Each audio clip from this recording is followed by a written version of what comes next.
Papua Barat merupakan salah satu provinsi di Indonesia yang terletak di ujung barat Pulau Papua. Provinsi ini mempunyai banyak potensi untuk dapat dikembangkan menjadi salah satu produsen utama komoditas pertanian di Indonesia Timur. Melihat kondisi ekonomi masyarakat di Papua, berdasarkan data dari BPS tahun 2022, indeks kemiskinan Papua tercatat sebagai provinsi dengan tingkat kemiskinan tertinggi, yaitu sebesar 27,43%. Hal tersebut tentu sangat memprihatinkan karena angka tersebut melampaui rata-rata kemiskinan nasional, yaitu sebesar 9,66%. Selain itu, berbagai aspek lain seperti produksi ternak, pemanfaatan lahan, pembangunan manusia, dan daya saing infrastruktur juga masih tercatat sebagai yang terendah di antara 34 provinsi lainnya. Tidak sampai di situ, tingkat pendidikan di Papua pun masih sangat tertinggal, terbukti dengan tingkat buta huruf di Papua yang tercatat sebesar 21,9% pada tahun 2022. PT Pupuk Kalimantan Timur sebagai salah satu perusahaan pupuk urea dan NPK terkemuka di Asia dengan visinya yaitu menjadi korporasi kelas dunia yang memberikan solusi inovatif dan kompetitif dalam industri kimia dan agribisnis untuk masa depan yang berkelanjutan, juga menerapkan budaya akhlak yaitu amanah, kompeten, harmonis, loyal, adaptif, dan kolaboratif.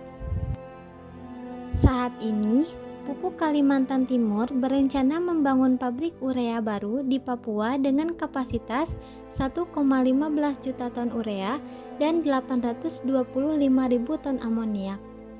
Dalam merealisasikan hal tersebut, terdapat berbagai tantangan dan peluang yang dihadapi oleh PT Pupuk Kaltim. Dalam menerapkan CSR yang terbaik untuk daerah Pak-Pak Papua Barat, ada beberapa permasalahan. Yang pertama, kebutuhan dasar orang asli Papua yang tidak terpenuhi. Pemanfaatan lahan yang rendah di Papua dengan hanya 33% dari lahan seluas 11.000 hektar, lahan pertanian jagung, dan 7 juta hektar untuk tanaman pangan dan hortikultura yang dapat termanfaatkan secara maksimal. Produksi ternak di Papua Barat juga sangat rendah dengan hanya mampu memproduksi sebesar 680 miliar pada tahun 2021.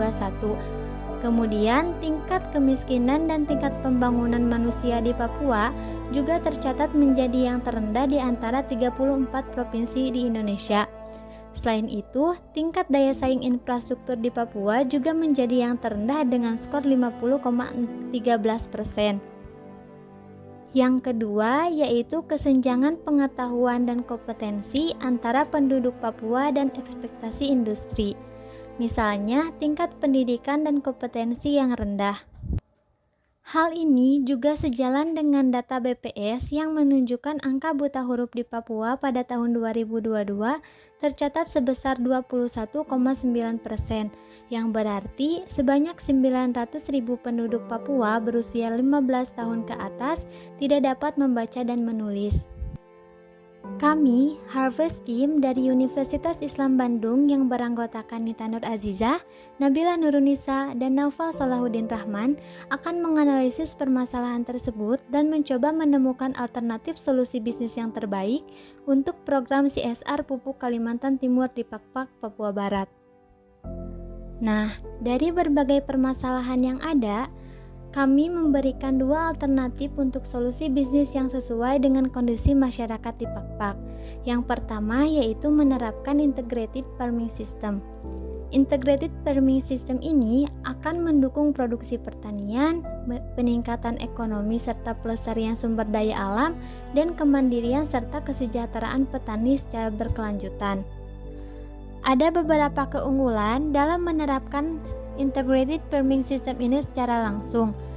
Misalnya, pemanfaatan lahan dapat dilaksanakan dengan bijak oleh pemerintah dan masyarakat. Kemudian, meningkatkan harga jual dengan pembinaan yang berkelanjutan. Selain itu, petani juga mendapatkan hasil panen yang memiliki keunggulan dibandingkan pertanian konvensional, sehingga meningkatkan pendapatan petani juga mendukung kebijakan pemerintahan. Di sisi lain, ada beberapa kelemahan seperti integrated farming system ini belum dipahami secara mendalam oleh petani dan fasilitator. Kemudian masih kurangnya keterlibatan dan kerjasama antara pihak baik pemerintah maupun petani yang akan mengawali program integrated farming system. Alternatif kedua yaitu menerapkan program berpadu atau bergerak menuju pertanian terpadu. Berpadu ini merupakan sebuah program CSR berupa modifikasi dari alternatif ke-1 dengan terlebih dahulu membuka komunitas dan memberikan pelatihan sebelum penerapan integrated farming system. Hal tersebut didasari rendahnya tingkat pendidikan dan kompetensi dari masyarakat Papua Barat, sehingga membutuhkan sebuah wadah dan proses pelatihan untuk dapat melaksanakan program integrated farming system yang kompleks.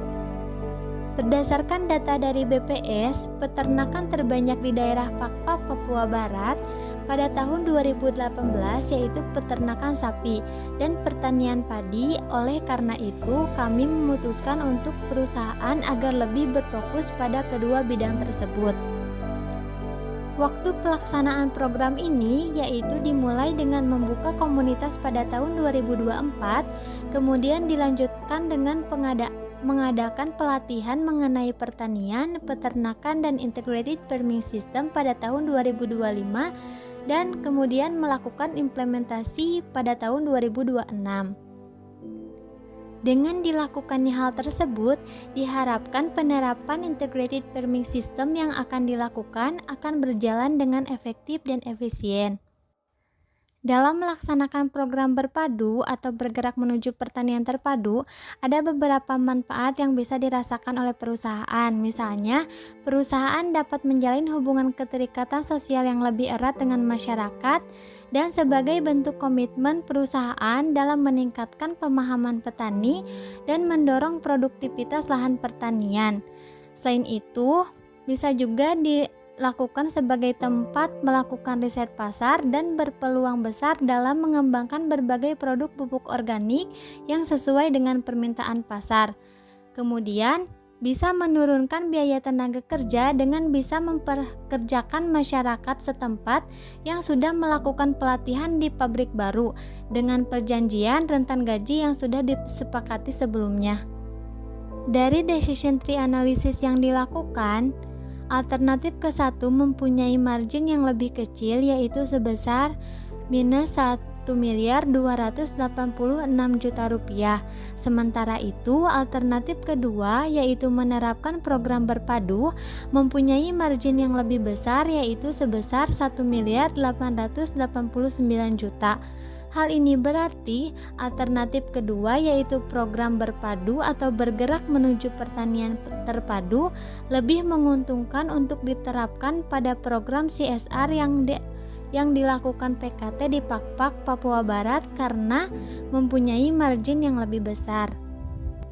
Oleh karena itu, setelah melakukan analisis perbandingan antara kedua alternatif tersebut, kami mengusulkan agar PKT melakukan program CSR berpadu atau bergerak menuju pertanian terpadu karena mempunyai nilai sosial return on investment yang lebih tinggi yaitu sebesar 2,16. Artinya, setiap Rp1 yang diinvestasikan perusahaan akan menghasilkan dampak sosial sebesar Rp2,16. Sehingga jika program ini dilaksanakan akan memberikan dampak sosial yang lebih besar dan positif bagi para stakeholder yang terlibat. Selain itu, dengan menerapkan program CSR ini ada beberapa keunggulan yang akan menguatkan perusahaan seperti meningkatkan citra perusahaan dan menjalin hubungan keterikatan sosial yang lebih erat dengan masyarakat Pakpak di Papua Barat.